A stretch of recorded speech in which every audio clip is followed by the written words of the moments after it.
Fala galera, paz seja convosco. Pessoal, eu queria ter uma conversa com você.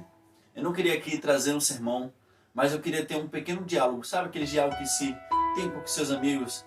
Aquela coisa mais pai e filho, aquela coisa entre irmãos. E esse tipo de conversa eu quero ter com você. Eu creio que esse momento que nós estamos vivendo hoje é um momento que nós estamos nos esforçando em nossa fé para que nós conseguimos ver uma luz no fim do túnel. Todos os dias de manhã, cara, é o meu sonho, eu creio que também é o seu, de você acordar e assistir na televisão que a cura para o Covid está chegando semana que vem.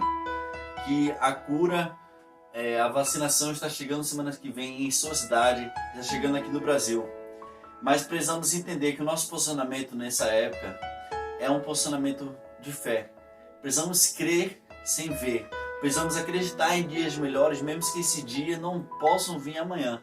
Mas nós nunca possamos perder as esperanças que Cristo ele tem algo reservado para nós.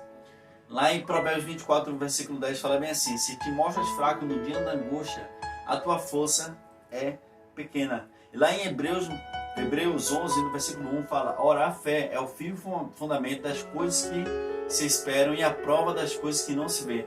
Precisamos acreditar e crer em Deus, a fim de que Ele nos reserva, somente Ele nos reserva um futuro diferente da realidade que nós estamos vivendo. É isso que esse posicionamento que nós devemos ter, o posicionamento de fé.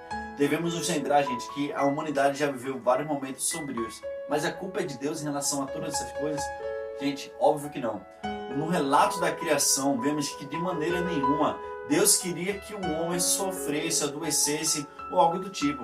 Mas as doenças e outras tragédias vieram através do pecado do homem. Entenda que a mulher ela só sente dor no parto dela como castigo por ela ter cedido à tentação do diabo. Entre outras coisas, é questão, por exemplo, do trabalho. A partir daquele momento, a partir do pecado do homem, Deus ele falou: do suor do teu rosto viverás. Deus ele não tinha intenção nenhuma. Mas afinal, gente, de quem é a culpa do Covid? Na Bíblia relata que Deus ele não sente prazer nem na morte do ímpio, nem na morte daquele que nega a Deus. Como está escrito lá em Ezequiel, no capítulo 33, no versículo 11. Diz ele: vivo eu, diz o Senhor Jeová, que não tenho prazer na morte do ímpio, mas em que o ímpio se converta do seu caminho e viva. Convertei-vos dos vossos maus caminhos. E por que razão morrereis, ó casa de Israel? Eu estou falando isso porque muitas pessoas elas estão culpando a Deus pelo Covid-19, quando a Bíblia relata justamente ao contrário.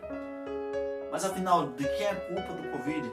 Entenda uma coisa, a Bíblia relata em Jó que para Satanás ele tocar em Jó, que era um homem que segundo Deus servia a ele de maneira íntegra, o diabo ele teve que pedir permissão a Deus. E no final ainda, Deus ele retribuiu tudo que Jó perdeu naquela época, ele retribuiu tudo em dobro.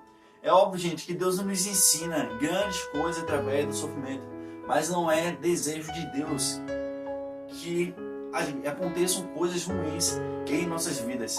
O inimigo está aí para nos tirar do foco, para nos tirar do caminho de Deus. E eu indico a você que está passando por esse momento, que ainda não entendeu qual é o seu propósito, qual é o seu relato, que lê o livro chamado O Peregrino. Você encontra em filme, você encontra também em livro. Mas o desejo de Deus é que o homem se arrependa dos seus pecados. Quem provocou as guerras? Não foram os homens? Quem provocou o Covid-19? Talvez os homens, talvez as mutações, mas em todas essas situações, Deus ele teve uma vontade permissiva. Sim, ele teve uma vontade permissiva, mas não foi ele que indicou que isso acontecesse. É sinal dos fins dos tempos, Mateus. A gente já pode falar que Jesus ele está voltando. Gente, Jesus de fato ele está voltando. Mas a gente precisa entender também que a Bíblia nos manda olhar para Israel. A Bíblia nos manda olhar para Israel. Nós precisamos manter nossos olhos em Israel para saber sobre a volta de Cristo. E ainda faltam algumas coisas a serem cumpridas. Sinceramente, eu acredito realmente que Jesus está voltando. Mas a Bíblia ela me indica uma coisa. E a Bíblia é minha bússola.